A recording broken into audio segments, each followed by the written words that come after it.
It started on a Tuesday evening, the kind of night that hums with routine, the kind that tricks you into thinking life is steady, safe, predictable. Marie, oh Marie, stood in her kitchen, the soft light gilding the edges of her white blouse. The air smelled of rosemary and butter. She was setting the table for two, humming absently, while the radio murmured low jazz through the speakers. For a brief, naive moment, everything looked normal. Her husband, Jarrell, had texted an hour ago, "Running late. Something came up at work." He'd been saying that a lot lately. Marie tried not to read too much into it, tried not to notice how his eyes avoided hers lately, or how his voice always softened when he said her name, as if he were speaking to a stranger he needed to keep calm. The table was set, the candles lit. She poured the wine. She didn't know that by the time the clock struck 9, her entire marriage would collapse, quietly, efficiently, and right on schedule. The front door creaked open. Marie smiled instinctively, brushing her curls from her face, but then a woman's voice, soft, uncertain, floated into the house. "Jarrell, are you sure she's okay with this?" Marie froze mid-step. Behind that voice came the sound of small feet padding across the hardwood floor and a child's innocent giggle that didn't belong in her home. When she turned, Jarrell stood in the doorway, perfectly composed, perfectly wrong, and beside him stood her, Irene, the bright young intern from his law firm. In her arms, a sleepy little boy clutching a stuffed dinosaur. The overhead light caught the diamond on Irene's wrist. Marie's stomach dropped. It was a bracelet she'd seen once, on her own credit card statement. Her pulse quickened, but her voice stayed calm. Her hands were steady, even as her world tilted sideways. "Marie," Jarrell began, in the same tone he used for client meetings. "This is Irene, and her son, Prince. They'll be staying with us for a while." The air left the room. The candles flickered. The house that Marie built with her savings, her trust fund, her heart, now echoed with another woman's perfume. But Marie didn't scream. She didn't throw the wine glass or demand explanations. She just looked at Irene, then at Jarrell, her lips curling into the faintest, most terrifying smile. "Make yourselves comfortable," she said evenly, wiping her hands on her apron. "You won't be here long." That was the moment it began. The quiet war no one saw coming, because when some women break, they weep. But when Marie broke, she planned. What followed wasn't chaos. It was calculation. The kind that unfolded behind steady eyes and immaculate white blazers. Before the week was over, Marie would uncover financial betrayal, forged signatures, and a mistress who thought love was enough to steal a home. And when it was all over, when the police arrived and the papers were signed and the house that had once trapped her was gone, Marie would walk away without a single hair out of place. What followed wasn't chaos, it was calculation, the kind that unfolded behind steady eyes and immaculate white blazers. Before the week was over, Marie would uncover financial betrayal, forged signatures, and a mistress who thought love was enough to steal a home. And when it was all over, when the police arrived and the papers were signed and the house that had once trapped her was gone, Marie would walk away without a single hair out of place. It didn't start with anger. It started with silence, the kind that sits between people who have run out of truth to say. From that night forward, I stopped asking what went wrong. I started documenting, watching, waiting. And while they thought they were building a new life in my house, I was already dismantling theirs, brick by brick. Marie stood in her kitchen, the late Wisconsin sun slanting through the blinds, painting quiet gold lines across her white blouse. The smell of rosemary chicken and lemon butter filled the air, a dinner made for two, though she'd stopped expecting him to notice. Her gold chain caught the light when she moved, delicate, precise, everything in its place. She adjusted the wine glasses one last time, her movements calm but hollow. That was how she'd learned to survive marriage, by performing steadiness, even when everything inside her trembled. Before we get deeper into Marie's story, tell me, where are you watching from right now? Comment your city below. And if her calm composure in the middle of betrayal already has you holding your breath, hit the subscribe button and like this video, because what happens next will leave you speechless. It started on a Tuesday evening, the kind of ordinary night that hides disasters behind its quiet. The kind where the world feels steady on the surface, but underneath, something dangerous is about to break. The kitchen clock ticked softly. The table was set. White plates, gold cutlery, 2 wine glasses half filled with Sauvignon Blanc. Marie had taken her time tonight. She'd roasted rosemary chicken with buttered potatoes, steamed green beans the way Jarrell liked them, even lit the candles he always forgot to appreciate. For a few fleeting minutes, she allowed herself to believe this dinner might matter, that maybe, after weeks of distance and polite tension, they'd laugh again. Talk. Pretend love still lived here. Her phone buzzed on the counter. A text from Jarrell. Running late. Something came up at work. She stared at the screen until it dimmed to black. Lately, something always came up. Marie exhaled softly, smoothing the front of her blouse. She poured a bit more wine into her glass and whispered to herself, "He'll come home. He always comes home." But when the front door finally opened, it wasn't just him. First came the sound of unfamiliar footsteps. 2 sets. Then a woman's voice, soft and uncertain. "Jarrell, are you sure she's okay with this?" Marie froze mid-step. Her fingers tightened around the stem of her glass, but her expression didn't falter. She turned toward the hallway just as Jarrell stepped in, immaculate in his navy suit, tie loosened like he'd had a long day. His face calm as ever, and behind him stood a woman Marie had seen only once before, the young intern from his law firm, Irene. Irene looked nervous, clutching a small boy's hand. The boy, no older than 4, held a stuffed dinosaur close to his chest and blinked up at Marie with wide, innocent eyes. "Marie?" Jarrell said, tone casual, practiced. "This is Irene and her son, Prince. They'll be staying with us for a while. It's temporary." The world tilted. For a heartbeat, the silence between them was unbearable. The candles flickered on the table. The smell of roasted chicken filled the air like mockery. Marie's gaze dropped to Irene's wrist. The diamond bracelet there glinted under the warm light, one she recognized from a credit card statement. Hers. Her mind went utterly still. She blinked once, twice, the air leaving her lungs in a quiet, controlled exhale. Then, with an almost imperceptible smile, she wiped her hands on her apron and said, "Make yourselves comfortable. You won't be here long." Dinner went cold. The house that had once felt like hers no longer did. Even the air carried someone else's perfume. Light, floral, invasive. Jarrell guided Irene and her son upstairs, explaining the guest room arrangements as if this were a business deal, not an act of war. "You and Prince can use the guest room for now," he said. "It's just temporary until things get sorted." Things, Marie thought, have already been sorted.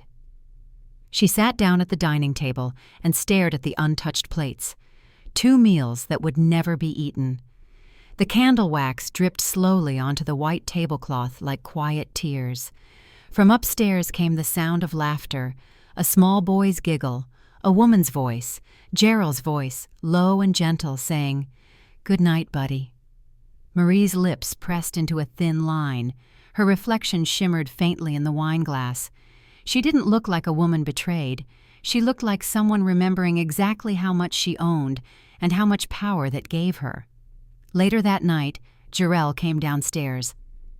He loosened his tie, sighed, and reached for the plate she'd left for him. "You didn't wait for me?" he asked lightly. Marie turned from the sink, her face unreadable. "You were busy." He hesitated, studying her for a moment, like a man afraid of what silence might reveal. "It's just for a few weeks, Marie. Irene's going through something. It's complicated." "Of course it is," she murmured. "You've always liked complicated." He frowned.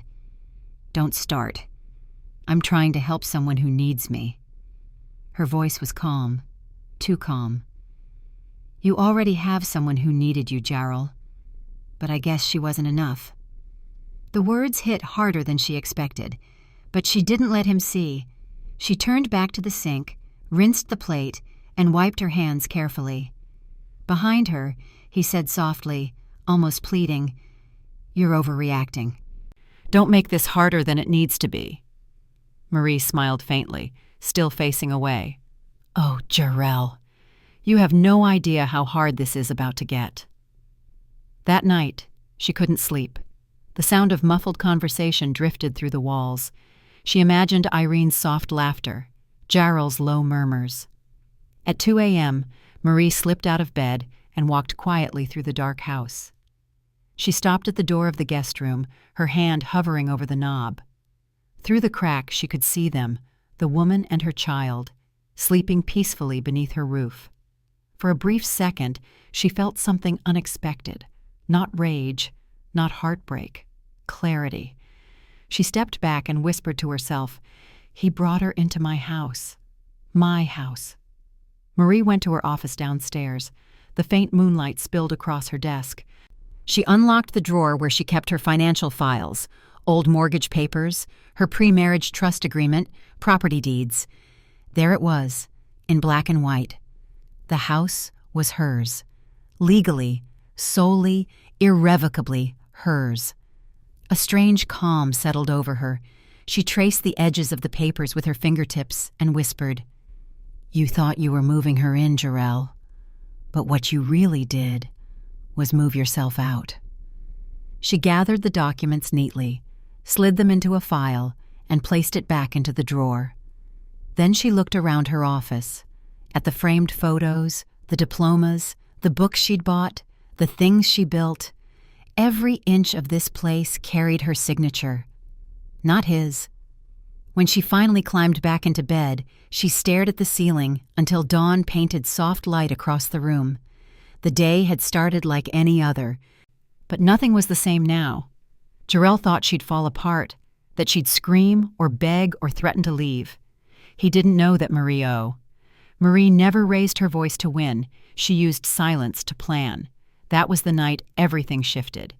That was the night she stopped being a wife and started becoming a strategist. The next morning began the way most disasters do, quietly, without ceremony.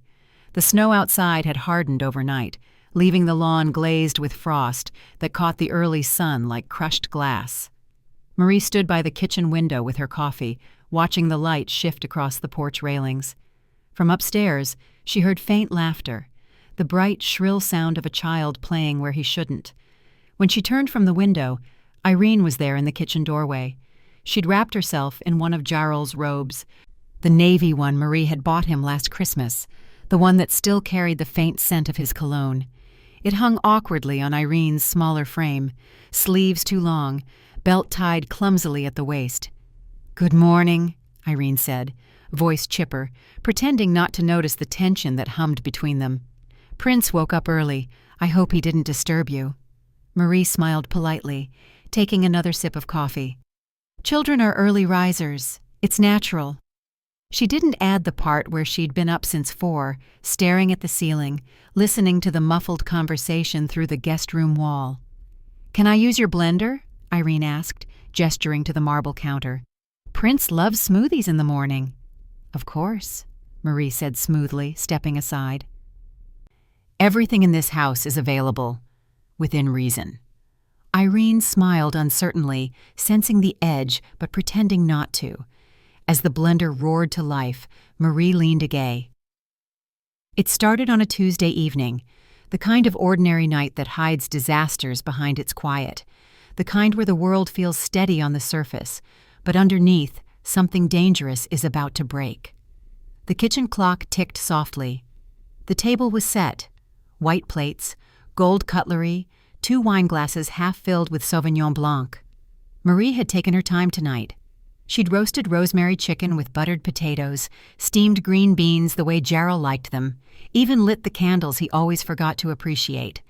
For a few fleeting minutes, she allowed herself to believe this dinner might matter, that maybe, after weeks of distance and polite tension, they'd laugh again, talk, Pretend love still lived here. Her phone buzzed on the counter. A text from Jarrell, running late. Something came up at work. She stared at the screen until it dimmed to black. Lately, something always came up. Marie exhaled softly, smoothing the front of her blouse. She poured a bit more wine into her glass and whispered to herself, "He'll come home. He always comes home." But when the front door finally opened, it wasn't just him. First came the sound of unfamiliar footsteps, 2 sets, then a woman's voice, soft and uncertain. "Jarrell, are you sure she's okay with this?" Marie froze mid-step. Her fingers tightened around the stem of her glass, but her expression didn't falter.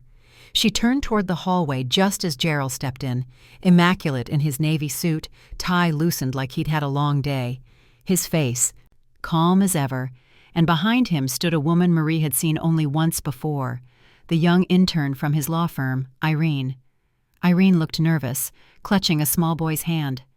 The boy, no older than 4, held a stuffed dinosaur close to his chest and blinked up at Marie with wide, innocent eyes. "Marie," Jarrell said, tone casual, practiced.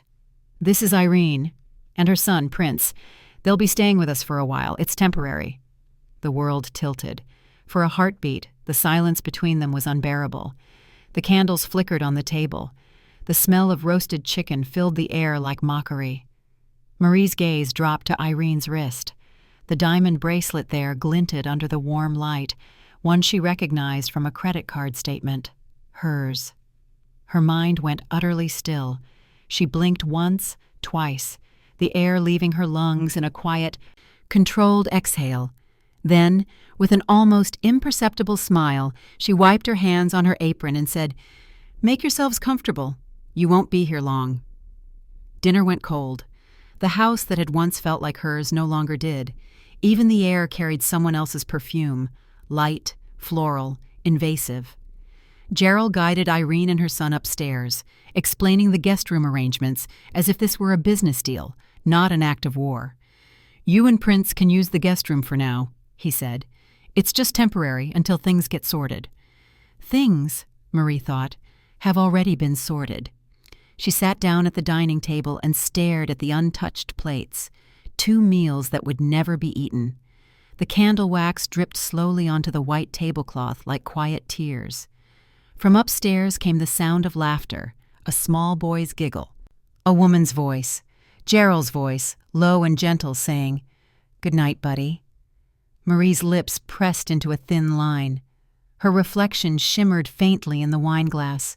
She didn't look like a woman betrayed. She looked like someone remembering exactly how much she owned and how much power that gave her. Later that night, Jarrell came downstairs. He loosened his tie, sighed, and reached for the plate she'd left for him. "You didn't wait for me?" he asked lightly. Marie turned from the sink, her face unreadable. "You were busy." He hesitated, studying her for a moment like a man afraid of what silence might reveal. "It's just for a few weeks, Marie. Irene's going through something. It's complicated." "Of course it is," she murmured. "You've always liked complicated." He frowned. "Don't start." "I'm trying to help someone who needs me." Her voice was calm, too calm.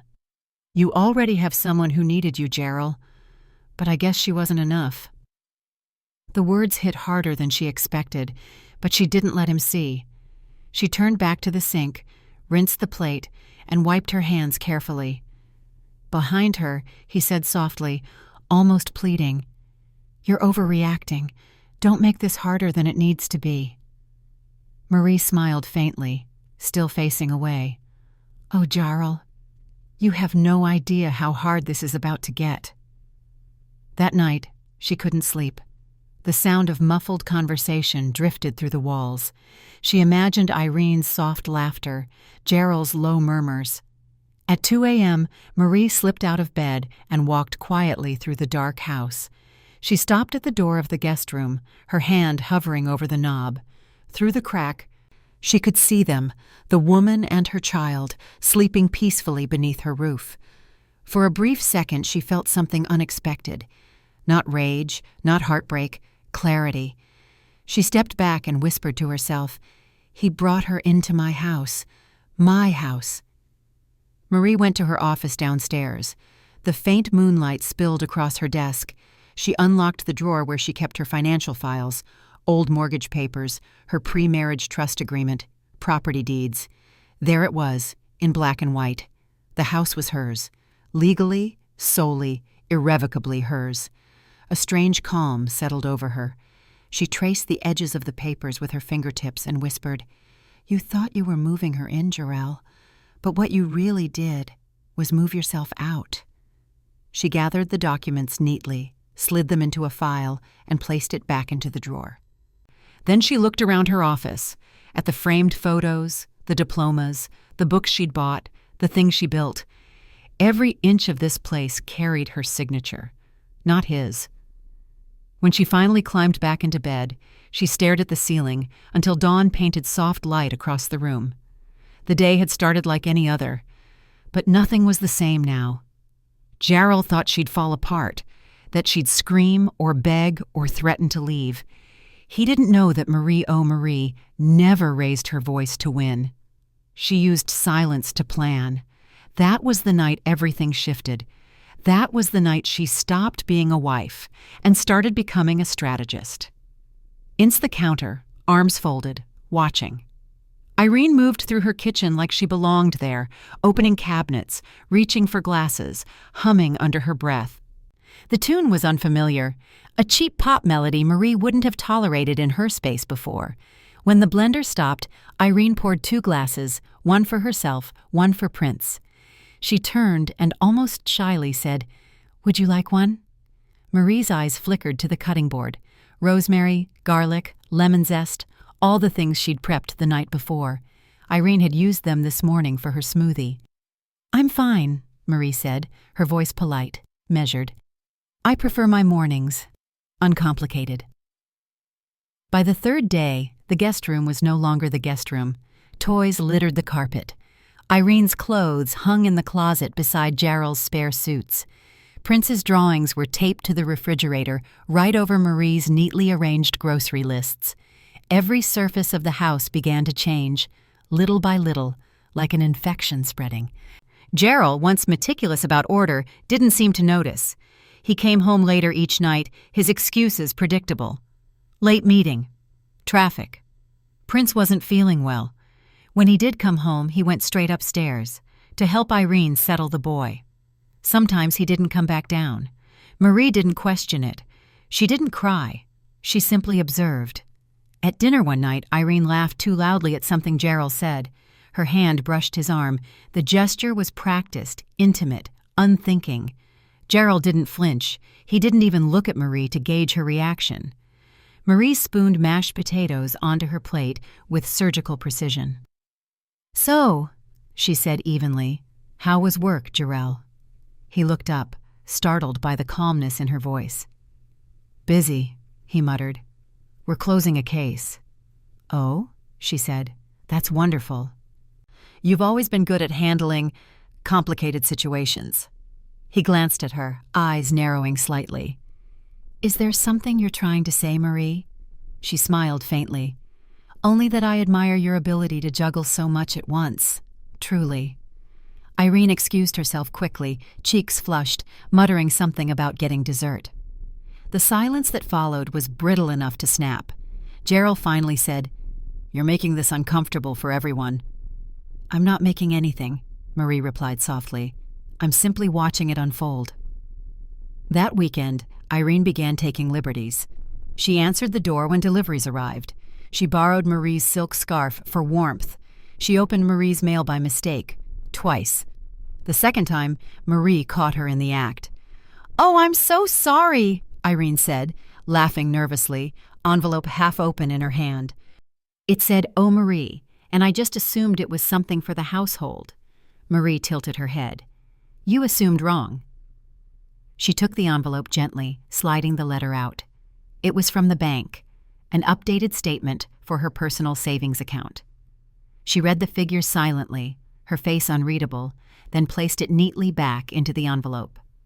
Irene fidgeted. "You must think I'm such a mess." Marie smiled. "Not at all. Just a bit misplaced. Days blended together after that. Marie went to work, came home, and watched as her home slowly transformed into something unrecognizable. She said little, but she saw everything.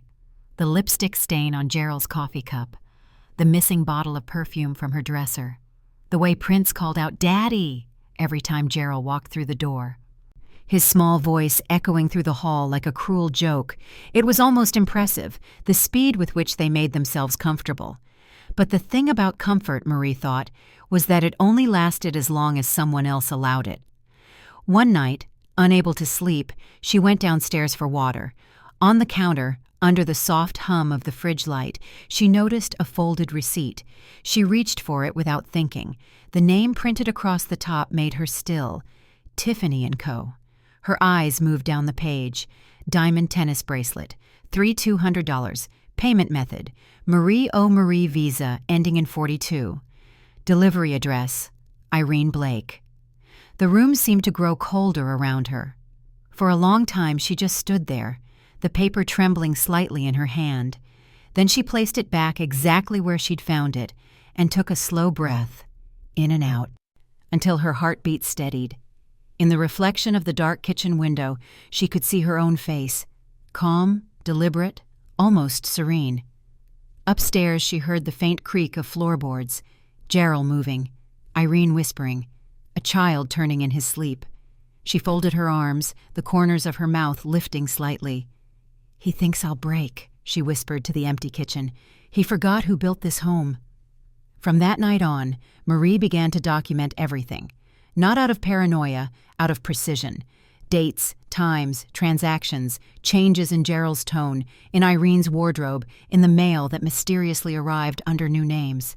She wasn't a woman scorned. She was a woman preparing.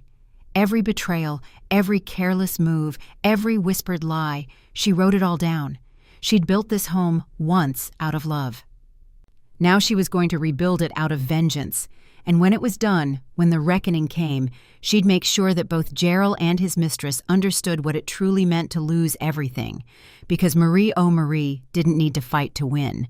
She only needed to wait. It started with a whisper of unease. Something so small, Marie almost ignored it. The first warning came as a simple email alert from her bank. Unusual activity detected on your joint account. It was a Tuesday night. The kind of night that used to mean wine and laughter and a movie with Jarrell. Now it meant silence, the faint hum of the dishwasher, and Irene's voice echoing faintly upstairs, reading Prince a bedtime story in Marie's guest room. Marie sat alone at the dining table, her laptop open, the glow of the screen throwing pale light across her face. Her cursor hovered over the login button for several long seconds before she clicked. Her fingers didn't shake. Her body didn't tremble, but her pulse drummed a steady rhythm in her ears. Then the numbers appeared. Her stomach dropped. Joint checking account ending in 74. Available balance, $12,479.16. She blinked. That couldn't be right. There should have been close to 100,000. The account was for mortgage payments, home expenses, shared costs. Gerald handled most of the transactions, but they'd always been transparent, until now. She scrolled through the recent activity, line after line of transactions, withdrawals, transfers. One caught her eye immediately. Transfer, $90,000 to account 912. Under the name Blake. Irene Blake. For a long moment, the world narrowed to that single line. Her mind went blank, then filled all at once. The air seemed thinner. The clink of the clock on the wall grew louder. When she finally leaned back, it was not in shock, but in calculation. She picked up her phone, her reflection caught in the glossy black screen. Calm. Controlled. Then she dialed. "Marie, are you sure you're reading that right?" The voice on the other end asked gently. "Positive," she said. Her tone was as smooth as glass. Her old college friend Devin was a forensic accountant, sharp, meticulous, and one of the few people she trusted implicitly. "It's not just the money," Marie said quietly. It's the routing pattern. He moved it through 2 sub-accounts before it landed in hers. That's intent, not accident. Devon exhaled. I'll trace it for you. But, Marie, this is serious. We're talking financial misconduct. Marie stared out the window. The night outside was dark, heavy with snow. I know. You could confront him. She smiled faintly. Not yet. I don't confront snakes while they're still coiled. The next morning, she woke early. She showered, dressed in her soft beige cardigan and navy slacks, and made breakfast. Eggs, toast, coffee, everything just as Gerald liked it. When he came down, hair slightly disheveled, he looked every bit the picture of a man juggling stress and responsibility. The tired lawyer, the devoted husband, the liar. Smells good, he said, kissing her cheek. You didn't have to cook. I wanted to, Marie replied. Her voice was calm, her smile gentle. She placed a plate before him. You've been working so hard lately. He sighed, rubbing his neck. Yeah, the firm's been a mess. Irene's been handling a few of my cases lately, helping out more. Her heart didn't race, not even once. That's thoughtful of her. Yeah, she's good with paperwork, detail-oriented. Marie folded her napkin neatly on her lap. I can imagine. He didn't notice the double meaning. Or maybe he chose not to. As he ate, he talked about deadlines, clients, little frustrations that now seemed almost laughable to her. She nodded in the right places, poured him more coffee, and studied every flicker of expression on his face. He didn't know she'd already contacted Devon again that morning. He didn't know she had started compiling statements, printing every line item and sealing them in envelopes. He didn't know that the woman sitting across from him, the one smiling so kindly, was documenting his downfall 1 transaction at a time. 3 days later, Devon called again. I found it, he said. The $90,000 was split, part to an investment account in Irene's maiden name, part wired to a credit union under Gerald's business credentials. Marie didn't speak. She let the quiet hang, absorbing the weight of it. There's more, Devon continued. He used your digital authorization codes for 2 transfers, same timestamp. Meaning, he forged your online approval. That made her still, completely. She looked around her office, the meticulous order, the framed certificates, the small orchid by her desk. Everything about her life was deliberate, disciplined, transparent. And this man, the one she'd trusted, had violated that order completely. Can you get me proof? She asked. I can, Devon said. But Marie, this is criminal. It's not just fraud, it's forgery, identity misuse. Her response was almost a whisper. Then it's time he learns what that costs. That night, she didn't sleep. She walked through her home barefoot, her steps soundless across the polished wood floors. The air smelled faintly of cedar and citrus cleaner, her preferred scent. She liked things clean, predictable, controlled, but her marriage was no longer any of those things. She stood in the living room, gazing at the photos on the mantel, her and Gerald smiling at their wedding, their trip to Paris, their first Christmas in this very house. Every frame was a lie, frozen in time. She picked one up, studied it, then turned it face down, then another, and another. By the end of it, every memory stood reversed, silenced, like the truth she'd been forced to swallow. The next morning, she opened the mail and found an unfamiliar envelope. The return address was from the county recorder's office. She slid it open carefully. Inside was a letter stamped Refinancing Inquiry, Preliminary Notice. She read it once, then twice, then a third time, every word cutting sharper. Dear Mrs. O'Marie, we are confirming receipt of the refinance request for property located at 2146 West Crest Avenue. The lender has submitted documentation, including borrower signatures and a co-borrower designation under the name I. Blake. Please verify authenticity within 10 business days. The paper trembled slightly between her fingers, not from fear, but from the force of her restraint. He had forged her signature. Again. He had attempted to mortgage her home, one she had placed under a private trust before their marriage. He had gone from deceit to outright crime. She exhaled slowly, the kind of exhale that releases not panic, but calculation. When Irene and Prince came home that afternoon, Marie was seated at her desk, perfectly calm, reviewing household bills as though nothing were wrong.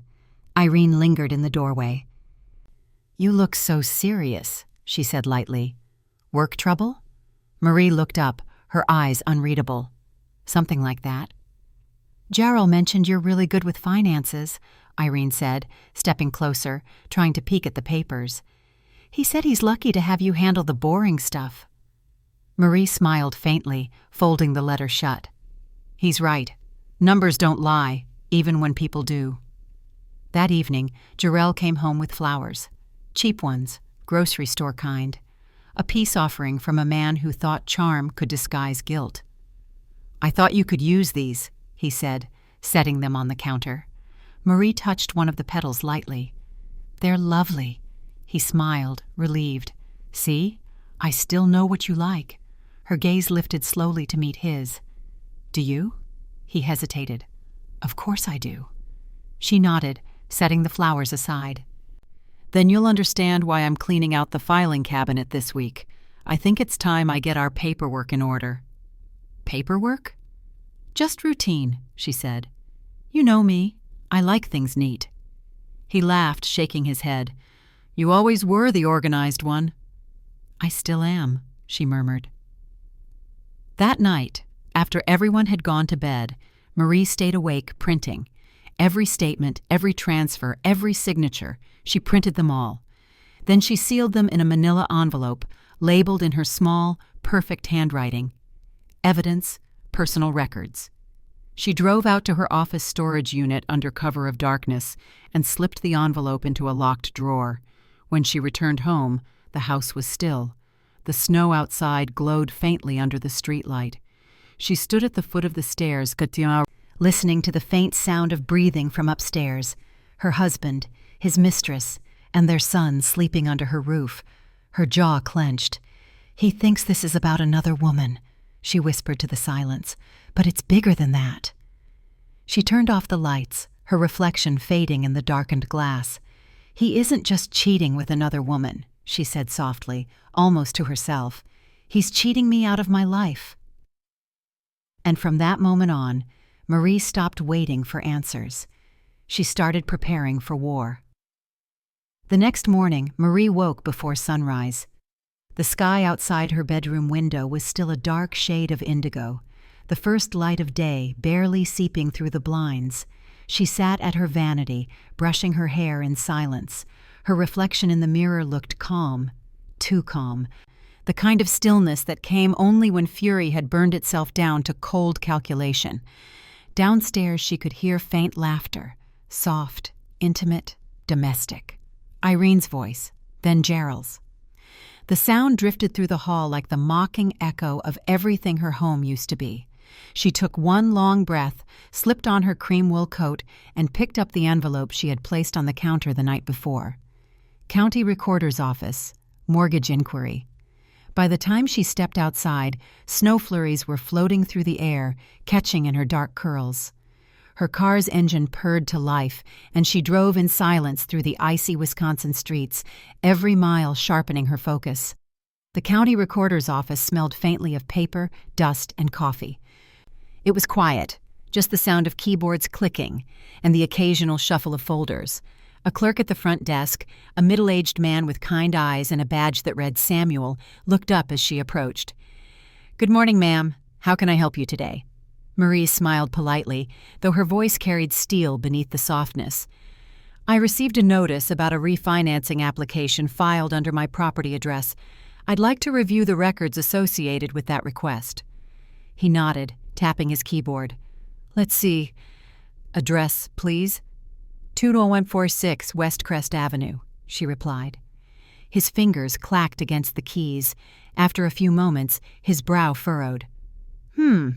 That was filed 2 weeks ago. Borrowers listed as Jarrell O. Marie and Irene Blake." The sound of the name felt like a knife twisting through silence. Marie's expression didn't flicker. She only tilted her head slightly, as though she were processing information from a spreadsheet, not a betrayal. "And the signatures?" she asked softly. He clicked again, then turned the screen slightly toward her. "Both included. See? Right here." Marie leaned closer. Her eyes scanned the document. There it was. Her name, Marie O'Marie, written in her familiar slanted cursive. Only, it wasn't hers. It was almost perfect, but not quite. The O in her middle initial looped slightly higher than she ever wrote it. A tiny imperfection, but one she could spot instantly. Her lips curved into the faintest, most dangerous smile. "Could I get a copy of that?" "Of course. There's a small fee." She reached into her purse, sliding a crisp $50 bill across the counter. "Keep the change." As the printer whirred to life, Samuel glanced up. "If you suspect fraud, you may want to file a report with the police, Mrs. Marie." She accepted the copies, tucking them into her leather portfolio. "Not yet," she murmured. "Some things need to be handled quietly first." Outside, the air bit against her cheeks as she walked back to her car. She didn't start the engine right away. Instead, she sat in silence, the paper heavy in her lap. Her husband hadn't just stolen from her. He'd tried to take the roof from over her head, her home, the one she had bought long before he'd even proposed.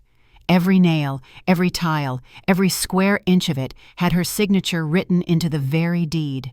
Now he'd tried to rewrite it in someone else's name. She turned on the car, her hands steady on the wheel. "Not bad, Gerald," she whispered. "But you picked the wrong woman to forge." That evening, after work, she met with a man named Mr. Doyle, a discreet real estate attorney her colleague had once recommended. His office sat tucked in an old brick building downtown, its windows fogged with condensation from the heat inside. He was in his 50s, lean and sharp-eyed, with a way of speaking that cut through small talk like a scalpel. Marie laid the copies of the refinancing documents on his desk. "He forged my signature," she said simply. Mr. Doyle adjusted his glasses, scanning the papers. Looks like a photocopied signature digitally layered onto a scanned form. Amateur work, but still, criminal." "I want to handle this quietly," Marie said. "For now." His brows rose. "Quietly?" "Most people would storm out of here and file a police report." "I'm not most people," she replied. He studied her for a moment, then nodded. "Understood. You want leverage, not chaos." "Exactly." He tapped the papers thoughtfully. "You'll need to gather everything. Bank statements, communication records, forged authorizations, property transfers. Build a complete trail." Her eyes hardened. "Already started." "Good," he said, "because once this goes public, he'll lose everything. His job, his license, his reputation." She smiled faintly, folding her hands. "I intend to make sure of that." When she arrived home that night, Irene was in the living room, surrounded by color swatches and magazines. "Oh, Marie," she said cheerfully. "I was just thinking. It's almost Prince's birthday. I want to throw a small dinner. Maybe invite some of Gerald's coworkers. You don't mind, do you?" Marie set her purse down gently, her expression unreadable. "A dinner," she repeated. "In my home." "Yes," Irene grinned. "It'll be lovely. I was also thinking of changing the curtains in the living room. They feel a bit dated. More of a taupe tone would brighten things." Marie's gaze drifted over the room. The cream drapes she had picked herself, the carefully arranged art she had curated over years. Irene's ideas weren't suggestions. They were invasions. Still, Marie smiled. "If it makes you comfortable." "Oh, you're so understanding." Irene's relief was instant, her tone dripping with condescension. "You know, not every woman could handle this situation with grace." Marie poured herself a glass of water, watching the reflection of Irene's face ripple across the surface. "No," she said softly. "Not every woman could." Over the next few days, Irene moved through the house like it was her own. She rearranged the furniture, filled the kitchen with her scented candles, and left her shoes by the door next to Gerald's. She even started chatting with the neighbors, introducing herself as Gerald's close family friend.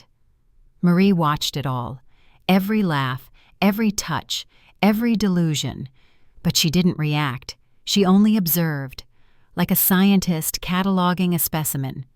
Her composure was her weapon, her silence the rope tightening around their necks. At night, when she was alone in her room, she worked. She copied files, labeled folders, wrote notes in the margins. Her mind mapped every piece of deceit, every forged signature, every cent of missing money. And slowly, her fury hardened into something sharper. Strategy. One evening, she found herself standing at the threshold of the living room, watching Irene and Jarrell whispering over a laptop. Irene giggled, touching his arm.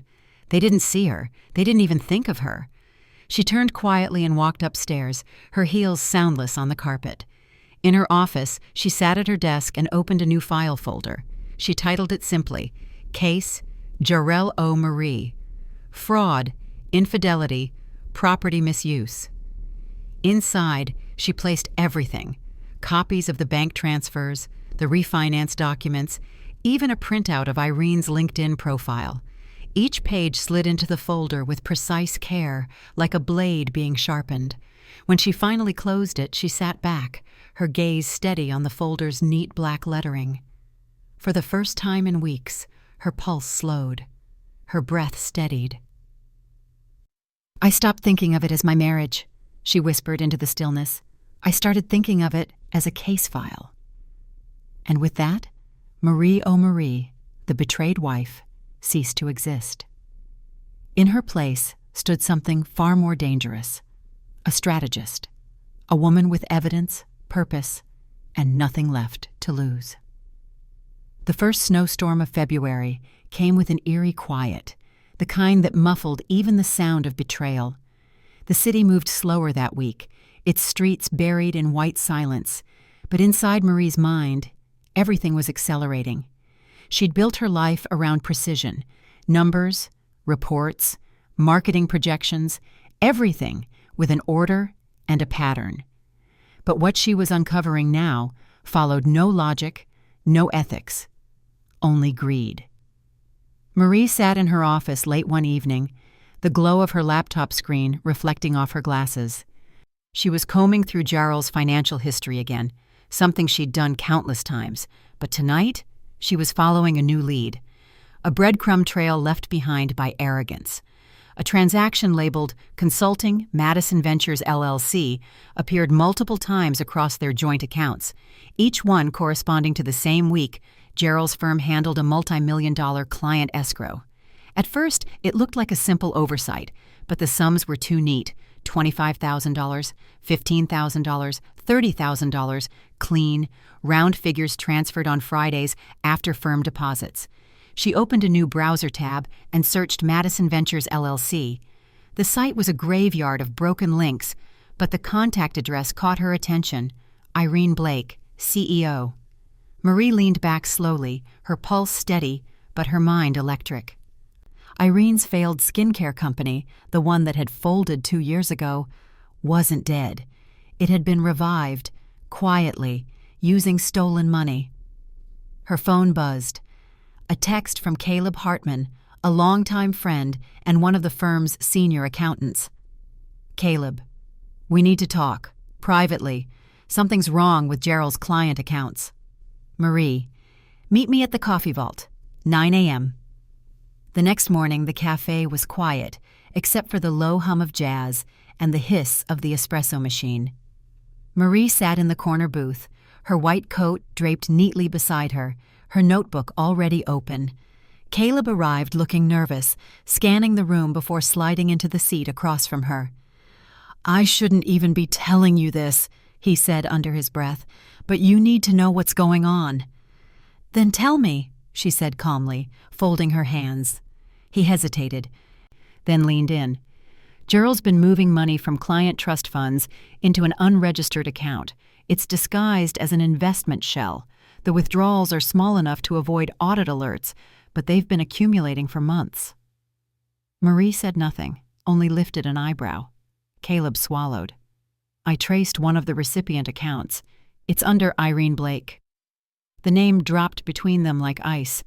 Marie stared at the steam rising from her untouched coffee. So he's using stolen client money to fund his mistress's business. Caleb nodded grimly. If this gets out, he'll lose his license, maybe even face prison. But if it doesn't, someone innocent will take the fall. Our firm's partner on that account, Mr. Levinson, is already under scrutiny. Marie closed her notebook slowly, her expression composed. "Don't worry, Caleb. No one innocent will pay for this." That night, back home, Irene was in the kitchen humming as she set the table for dinner. Marie watched her from the doorway, her easy smile, her obliviousness. "Smells nice," Marie said softly. "Oh!" Irene jumped slightly, then smiled. "I made pasta, Gerald's favorite." Marie's gaze dropped to the diamond bracelet glittering on Irene's wrist. Her diamond bracelet. "How thoughtful," she murmured. Gerald came in a few minutes later, coat dusted with snow, tie loosened. "Hey, babe," he said absently, not even glancing her way before kissing Irene's cheek. "Smells good in here." Marie's smile was small but sharp. It always does before something burns. They laughed awkwardly, not sure if she was joking. Marie took her plate and ate in silence, counting down minutes in her mind, constructing timelines, connections, and strategies like pieces on a chessboard. 2 nights later, Marie sat at her desk with 3 thick manila envelopes in front of her, each one labeled with a single name, Mr. Paul Henderson, Managing Partner, Wisconsin State Bar. Ethics Board, Merrick Industrial Group, Corporate Client. Inside each packet were copies of the fraudulent transfers, screenshots of the forged accounts, and one damning printout showing the link between Madison Ventures, LLC, and Irene Blake. She sealed each envelope meticulously, pressing the adhesive shut with the precision of someone sealing a tomb. When she dropped them into the blue mailbox on Main Street, snowflakes swirled around her. The street was empty, the night quiet except for the soft click of the lid closing. For a brief moment, Marie stood there under the streetlight, her breath visible in the cold air. She wasn't nervous. She wasn't guilty. She felt clean. By the time she walked back to her car, the first domino had already begun to fall. The next morning, she woke to the sound of her phone buzzing nonstop. News alerts. Breaking. Local attorney under investigation for misuse of client funds. Jarl O'Marie, partner at Henderson & Co., suspended pending review. She scrolled through the headlines, reading each one with quiet satisfaction. The article detailed potential embezzlement activity involving firm-held accounts and unauthorized financial transfers tied to a private entity owned by an associate. Jarl's photo, a professional headshot from the firm's website, was plastered beneath the headline. He looked confident there, arrogant. That same arrogance now made his downfall poetic. He stormed through the front door less than an hour later, snow flying from his coat, fury radiating from every step. "What did you do?" he shouted. Marie didn't even look up from her cup of tea. "Good morning, Jarrell." He slammed his briefcase on the table. "Don't play games with me. Someone leaked confidential financials to the press, and it came from our home computer. Do you have any idea what this means? I could lose my license." Marie finally raised her eyes, calm and clear. "Then I suppose you shouldn't have been stealing." His face twisted in shock. "You think you're so smart? You've ruined my life." "Correction," she said softly. "You ruined it yourself. I just filed the paperwork." From the staircase, Irene appeared, pale and trembling. "Gerald, what's happening? They called from the firm. They said you're suspended." "Shut up, Irene," he snapped. Marie turned her gaze to her husband, voice low and cutting. "What does it feel like, Gerald?" He blinked. "What?" "To lose everything you stole." The words hung there, heavy, absolute. Irene covered her mouth, tears brimming in her eyes. "You told me it was temporary money, just to get the business restarted." Marie stood, smoothing her blouse. "You both deserve each other. The only tragedy here is the child you've dragged into this mess." Gerald's voice broke into anger again. "You think this makes you better than me?" Marie's expression didn't change. "No, it just makes me free." He clenched his fists, trembling with rage. "I'll fix this. I'll tell them you hacked into my files, that you—" She laughed softly. "Please do. The same firm that already has your signature on stolen transfers? By all means, dig the hole deeper." He froze, color draining from his face, and for the first time since the night he'd walked in with his mistress, Marie saw it. Fear. Not the performative kind that comes from guilt, but genuine, helpless fear, the kind that strips a man down to what he really is, a coward. When he finally stormed upstairs, slamming the door so hard the walls shook, Marie poured herself another cup of tea. The clink of porcelain against china echoed like a quiet victory bell. Irene still stood there, stunned and crying, whispering Gerald's name under her breath. Marie turned to her, voice even. "If you're smart, you'll start packing." Irene swallowed hard, her mascara streaking. "Where will we go?" Marie gave her a look so cold it could have frozen the snow outside. "Anywhere that isn't here." Then she walked away, her steps light, her pulse steady. For the first time in months, she felt alive again, aware of her own power, her own precision, her own control. She had taken back the narrative, and as she stood by the window watching the snow drift softly against the glass, she whispered the truth she'd waited too long to say. For the first time, I saw fear in his eyes, and I realized how small he really was. The storm outside had passed, but the one inside the Marie household was only beginning. By Monday morning, the news of Jarrell's suspension had spread faster than the snow could melt. In Wisconsin's tidy suburban circles, whispers traveled quicker than light. At the grocery store, Marie caught the way cashiers paused mid-scan when they saw her last name. At church, the congregation avoided eye contact, but lingered long enough to exchange looks. Even the barista at her favorite cafe, who once complimented her shoes every Friday, suddenly pretended not to recognize her. It was astonishing how quickly respect turned into curiosity, and curiosity into judgment. But Marie didn't shrink from it. She dressed sharper, smiled more. She walked through it all like smoke couldn't touch her. She wore white every day, white blazer, white blouse, crisp trousers, not as armor, but as declaration. She wasn't hiding from the chaos. She was walking through it clean. The day the tow truck arrived was the day the neighborhood finally got its show. Marie was pruning the hydrangeas by the porch when the metallic growl of an engine pulled up to the curb. The tow truck stopped in front of the driveway, its driver stepping out with a clipboard in hand. "Ma'am," he called out, "we're here for the silver Lexus, plate 8T5K29. Marie's lips curved slightly. "That would be Irene's car," she said calmly, brushing a leaf from her sleeve. Behind her, Irene burst through the front door, hair messy, robe half-tied. Wait, this has to be a mistake," she cried, hurrying barefoot down the steps. The neighbors, drawn by noise and curiosity, began to appear, first one, then three. Then half a dozen faces peeking from porches and curtains. The driver checked his list. "Bank repossession, ma'am. Payments defaulted. We've got orders to take it." "You can't do this!" Irene shouted, her voice cracking. "I just made a payment. Jarrell handled it." But the man was already hooking chains under the car. Marie watched quietly, arms folded, face serene. The winter sun glinted off the white gold of her bracelet. Irene turned to her desperately. "Marie, please. You're the only one they'll listen to. Just tell them this is a mistake." Marie tilted her head slightly, the faintest smile playing at her lips. "You moved into another woman's house," she said softly. "Did you really think it would come free?" Irene's mouth fell open. "You think this is funny?" "No," Marie said, her tone still even. "I think it's fair."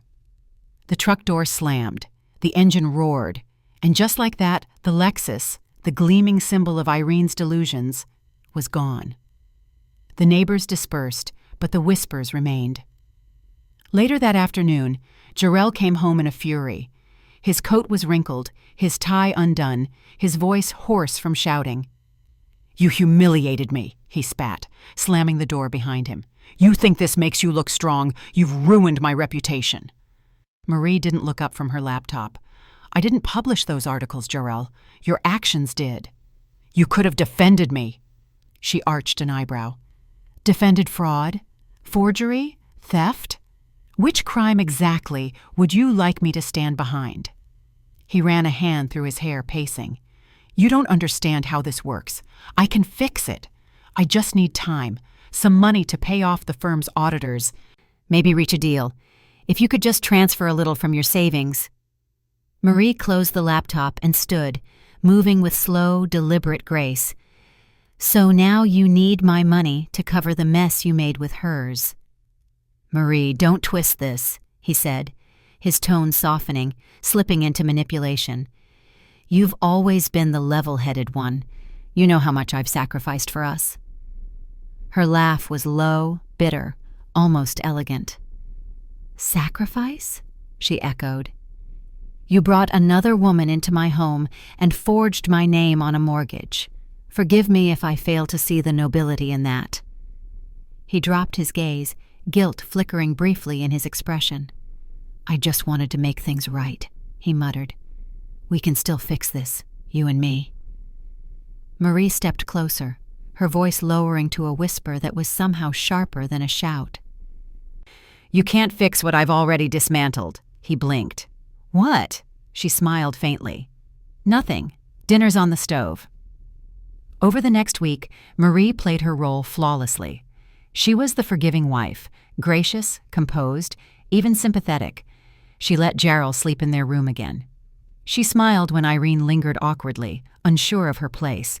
She cooked meals, laughed at small jokes, and maintained the illusion that all was well. Behind the calm facade, her plan unfolded with precision.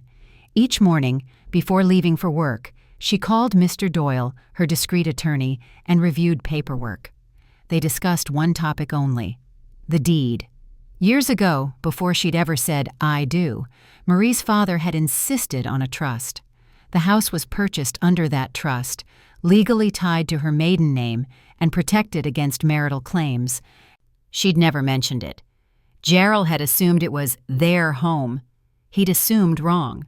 Now, with the trust document reactivated, the property was once again hers alone. No shared ownership, no rights for the husband who'd signed his way into fraud. When she walked through her living room that weekend, she no longer saw a home. She saw a transaction waiting to close.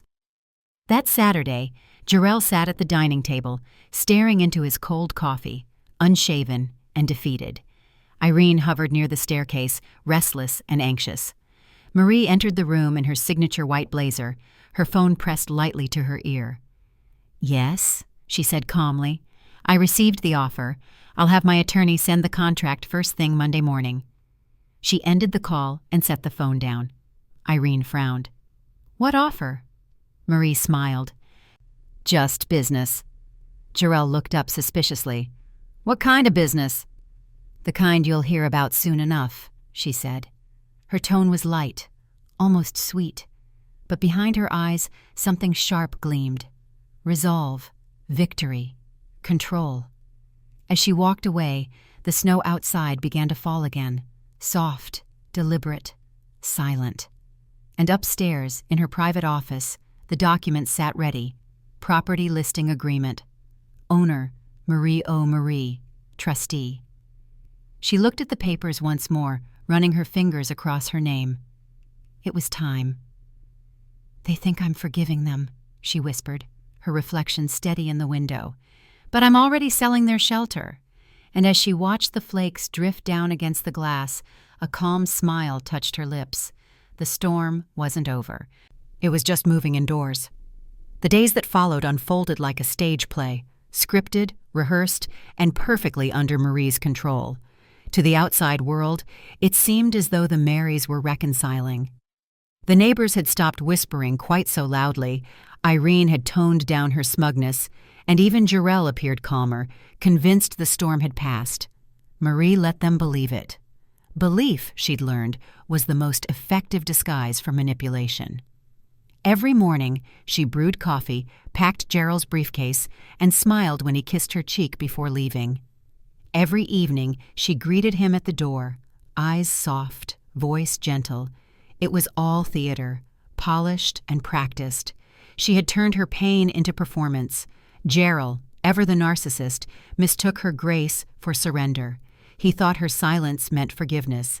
He mistook her peace for weakness. That was his first mistake. Irene, emboldened by Marie's newfound kindness, began to slither back into her routines. She cooked, redecorated, and even dared to host a small family dinner one Thursday night, her attempt to reclaim dignity after weeks of humiliation. Marie didn't object. She even helped set the table. When Irene hummed cheerfully in the kitchen, Marie handed her silverware with a polite smile. "You have a lovely energy, Irene," she said, tone even, the kind that makes a woman believe she belongs anywhere. Irene blinked, unsure whether it was a compliment or a warning. "Thank you?" Marie just smiled and walked away. Dinner that night was painfully civil. Gerald complimented Irene's cooking. Prince chattered happily between bites, and Marie drank her wine in silence, watching it all unfold like an outsider observing a tragedy she'd already seen too many times. When Irene laughed at one of Gerald's jokes, her hand brushing his arm, Marie didn't flinch. She simply thought, "Enjoy it. It's the last dinner you'll ever have in this house." Late one night, long after they'd all gone to bed, Marie stood in her walk-in closet, the soft light illuminating rows of neatly pressed blouses. She pulled out her favorite white blazer, the one she'd worn through every confrontation, every meeting, every quiet victory, and began to polish the buttons with a small cloth. From downstairs, muffled voices drifted up, Gerald and Irene arguing again. "You said you'd fix it," Irene hissed. "You promised we wouldn't lose everything." "Lower your voice," Gerald snapped. "You don't understand how complicated this is." "The firm froze my accounts. The car's gone. The credit cards are—" "I can't live like this," she interrupted, voice trembling. "Prince needs stability. We can't stay here forever." Marie's hands moved in slow, rhythmic circles, the fabric of the cloth whispering against the blazer's smooth surface. Her reflection in the mirror was steady, her lips faintly curved. She whispered to herself, so softly it was almost a breath. "It's time." The next morning, Marie met with Mr. Doyle in a quiet cafe downtown. The air smelled of cinnamon and espresso, and she sat across from him with her usual poise, hair sleek, blazer immaculate, coffee untouched. "Everything's finalized," Mr. Doyle said, sliding a folder toward her. "The buyer signed last night. All we need is your confirmation to release the contract for closing." Marie opened the folder, her eyes scanning the numbers. The offer was generous, well above market value. The funds, once the sale cleared, would be wired directly to her trust account under her maiden name, completely separate from Jarrell, untraceable.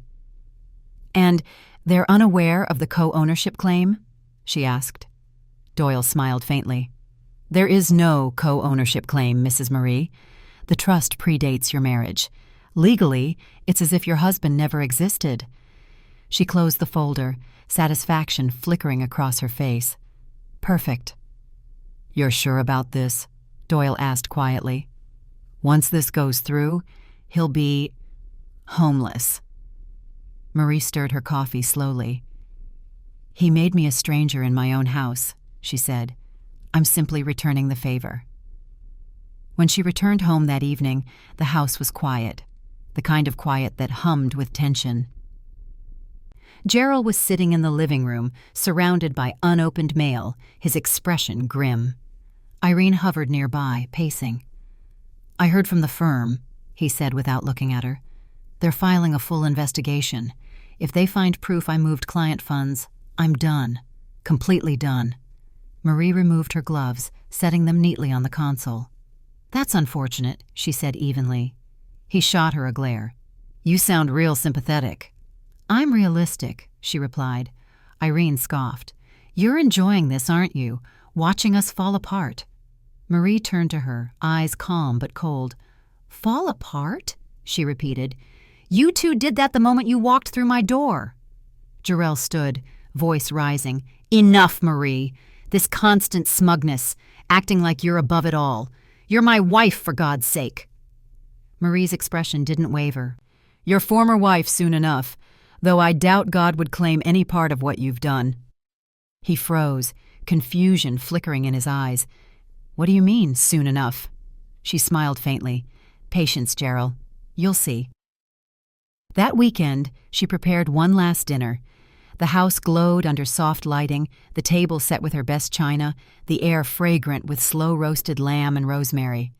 She wore the polished white blazer, the same one she'd cleaned while listening to their arguments, and her hair fell in waves around her shoulders. It was a performance of elegance, dignity, and control. Jarrell and Irene sat across from her, awkward, uneasy, trying to act normal. Prince played quietly in the corner, stacking blocks on the carpet. Marie raised her glass.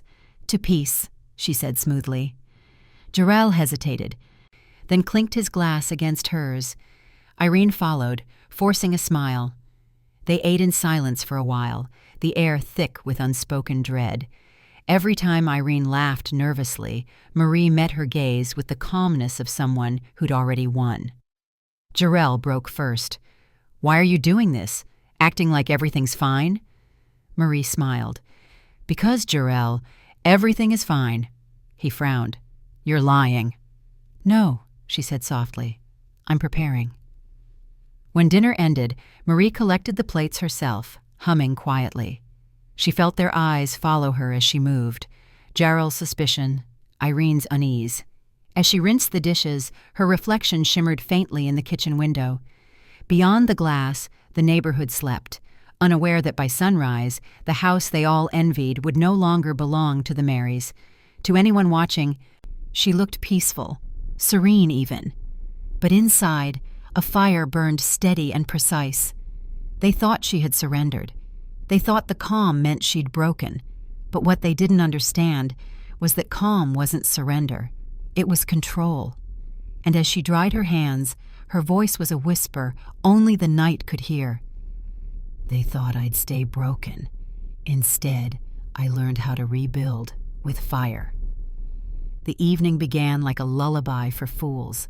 The house glowed with soft light, candles flickering gently on the polished dining table. The scent of seared steak, butter, and thyme wafted through the air, a meal fit for peace, but built for war. Marie O. Marie stood in front of the mirror in her bedroom, fastening the final button of her immaculate white blazer. The color had become her armor, clean, untouchable, symbolic. White didn't mean innocence. Not tonight. It meant clarity. It meant precision. She brushed a stray curl behind her ear, reached for her pearl earrings, and took a moment to study her reflection. Her face was calm, her expression serene. But beneath that serenity was steel. Tonight wasn't about confrontation. It was about conclusion. Downstairs, she could already hear the clinking of glassware and the forced laughter that came with desperation. Irene's high-pitched giggle cut through the air like glass scraping marble. Gerald's voice followed, strained and hoarse, trying too hard to sound composed. Marie inhaled slowly, smoothing her blazer. "Let the curtain rise," she murmured, and descended the stairs. The dining room looked almost dreamlike. The crystal glasses gleamed, the silverware was arranged with surgical precision, and soft jazz played from the speakers in the corner. Irene was already seated, wearing one of Marie's old dresses, a silk emerald number from her Paris trip years ago. It fit her imperfectly, too tight at the chest, too loose at the waist, a costume borrowed from a woman she'd never be. "Marie!" Irene said with brittle cheer as Marie entered. "You look lovely." "So do you," Marie said smoothly, her voice honey and ice. Gerald cleared his throat, adjusting his tie. "This looks amazing, Marie. You didn't have to go all out." She smiled faintly.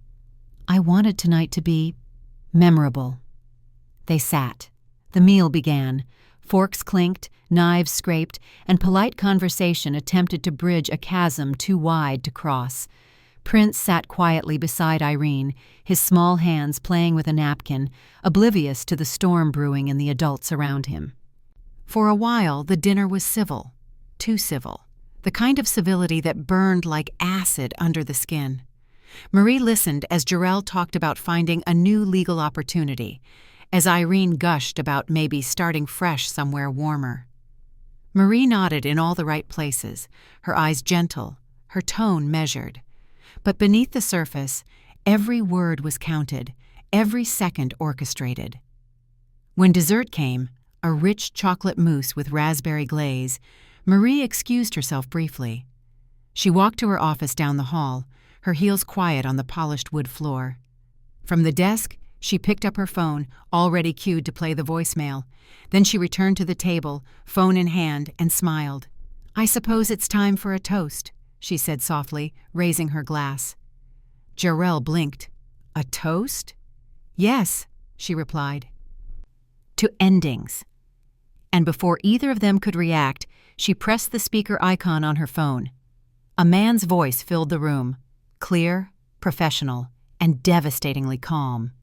"Good evening, Mrs. O'Marie. This is Tom from Horizon Title and Escrow, just calling to confirm your property transfer has been approved. The full proceeds, $1.2 million, will be wired to your personal account tomorrow morning. Congratulations."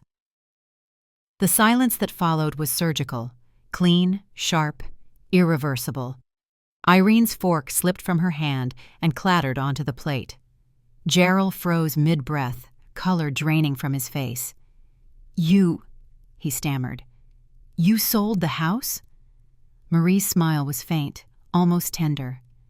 "No, Jarrell," she said softly. "I sold my house." His chair scraped against the floor as he shot to his feet. "You can't do that." "This is our home." She looked up at him calmly. "Correction. It never was yours." He took a shaky step forward. "You went behind my back? After everything? You had no right." Marie placed her napkin gently on the table. "You forged my signature on a mortgage, Jarrell. You drained our joint accounts. You used stolen client money to fund your mistress's failed dreams. And you're standing here talking about rights?" His hands trembled, voice cracking. "You think this makes you a hero? You've destroyed me." Her tone was ice. "No, you destroyed yourself. I just decided to stop standing in the rubble." Outside, headlights swept across the windows. Red and blue flashes followed, cutting through the snow-dark night. Irene turned toward the sound, confusion and panic tightening her face. "Jarrell, what is that?" He looked at Marie, realization dawning like dread. "What did you do?" Marie stood slowly, her every movement deliberate. "I simply sent copies of your mortgage documents, financial transfers, and forged authorizations to the appropriate parties, the law firm, the bar association, the county fraud division, and apparently they took interest." At that moment, the sharp knock at the door shattered the silence. "Mr. Jarrell O'Marie," a voice called from outside. "Police department, we have a warrant for your arrest." Jarrell's face crumpled. "Marie, please, don't let them do this. You don't understand what this will do to me." "Oh, I understand perfectly," she interrupted. "That's why I'm not stopping it." The door opened. 2 officers stepped in. The sound of handcuffs followed, cold metal against trembling wrists. Irene let out a choked sob, clutching Prince to her chest. "Please," Irene cried. "This isn't fair. He was just trying to help me." Marie turned her gaze toward her, calm and devastating. "You moved into another woman's life, Irene. Fairness isn't something you get to talk about." Irene sank into her chair, sobbing. Prince clung to her, wide-eyed and silent, confusion written all over his tiny face. Marie knelt beside him, her tone soft, her expression almost maternal. "You did nothing wrong, sweetheart," she said gently. "Adults lie sometimes. It's not your fault." He nodded slowly, his small hand gripping hers. She squeezed back, then rose, smoothing the front of her blazer. The officers led Jarrell out in handcuffs. The neighbors gathered on their porches, phones raised, faces illuminated by flashing lights. The once admired attorney now looked smaller than he ever had, his head bowed, his pride gone. Marie stood in the doorway, the cold night air brushing against her face, her white blazer gleaming under the police lights.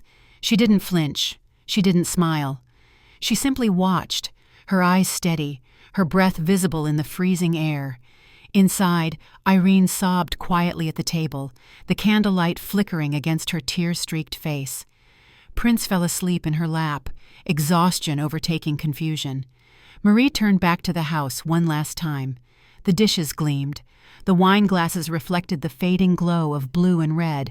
Everything was still, orderly, beautiful, like the aftermath of a controlled burn. She walked over to the window, watching as the police car pulled away. Then she whispered to herself, almost reverently, "Justice doesn't need noise, just timing." Her reflection in the glass stared back at her, composed, unbroken, radiant. In the end, she hadn't screamed. She hadn't begged. She had simply waited for the right moment to strike. And as the last siren faded into the winter night, Marie, oh Marie, the woman who'd lost everything, finally stood victorious, clothed in white, untouched by the ashes of what used to be. Her calm was her crown, her silence, her weapon, her revenge, complete. The snow had melted by the time Marie finally felt her lungs expand again. Weeks had passed since the night of the arrest, weeks filled with headlines, court hearings, silence, and the slow unraveling of what had once been her marriage. The house on Westcrest Avenue was gone now, sold, emptied, and erased from her life like a bad dream fading with daylight. The escrow had cleared, the bank accounts balanced, and the lawyers paid. For the first time in years, there were no overdue bills, no unsigned papers, no deceit hiding behind a smile. And yet, even in the quiet, she could still hear echoes of that house, the creak of the stairs, the hum of the refrigerator, the faint laughter that had once belonged to someone else's version of happiness. But Marie wasn't grieving anymore. She was rebuilding. Gerald's downfall had been swift. The Bar Association revoked his license within 10 days of his arrest. Fraud, forgery, and embezzlement charges followed, each one stacking like dominoes until the weight became impossible to bear. His once polished reputation now lived only in the footnotes of local news reports. His mother called twice, once to beg for leniency, and once to curse her when she didn't grant it. Marie didn't answer either call. When the sentencing came, she didn't attend the hearing. She didn't need to watch him in handcuffs again. The official report was enough. Jarrell O. Marie, sentenced to 5 years in federal prison with parole eligibility after 3. Marie read it once, folded the paper neatly, and placed it in her drawer beside the divorce decree, both documents marking the end of what had once been a life and the beginning of something far cleaner. Irene left quietly 2 days after the hearing. There were no screaming matches, no apologies, just a moving truck, a few neighbors watching from their windows, and a thin silence that felt almost respectful. Marie saw her from across the street, struggling to lift boxes into the back of a van. Her son Prince clutched a worn teddy bear, looking small and confused. For a moment, Marie considered walking over, offering help, maybe even closure. But she stayed where she was, her hands wrapped around a coffee mug, the steam rising like a barrier between them. Some distances, she thought, weren't meant to be closed. When the truck pulled away, Irene glanced back once, eyes full of exhaustion, not hatred. And for the first time, Marie didn't feel anger, only release. By early spring, Marie had finalized her divorce. She'd moved into a sleek new apartment overlooking Lake Michigan, a space filled with light, quiet, and peace. No clutter, no ghosts, just glass, air, and possibility. Her days were simple again: work, gym, long walks along the shoreline. She'd stopped wearing her wedding ring long ago, but now even the tan line on her finger had faded. One morning, she met with Mr. Doyle at his office for the last time. He handed her the final documents confirming the sale and transfer of all assets. "Everything's in your name now," he said. "Clean slate." Marie nodded, sliding the folder into her bag. "Thank you, Mr. Doyle, for everything."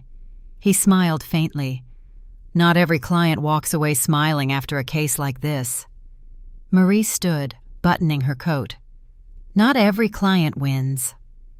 That afternoon, she visited the Madison Women's Shelter, a place she'd quietly supported for years, though never publicly. The director, a kind woman named Janine, greeted her at the door. "Mrs. Marie?" "Just Marie," she corrected gently. Janine smiled. "Marie, I can't thank you enough for your donation. This will help us open a new wing for families leaving abusive or fraudulent situations." Marie handed over the envelope containing the check. "Then it's money well spent." As she walked through the shelter, she passed women sitting with children, some still wearing fear in their eyes. Others, newer, stronger, were already beginning again. She recognized herself in both groups. Later that evening, back in her apartment, the city was wrapped in the golden hush of dusk. Marie sat at her marble dining table, sifting through a stack of mail. Most of it was routine: bank statements, a magazine, a letter from an old college friend.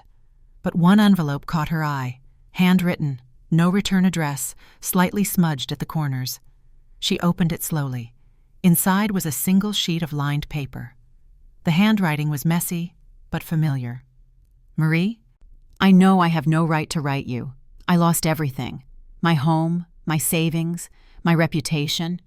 But I wanted to thank you for one thing, for not ruining my son's life. You could have destroyed me publicly, but you didn't. You spared the only innocent person in this mess.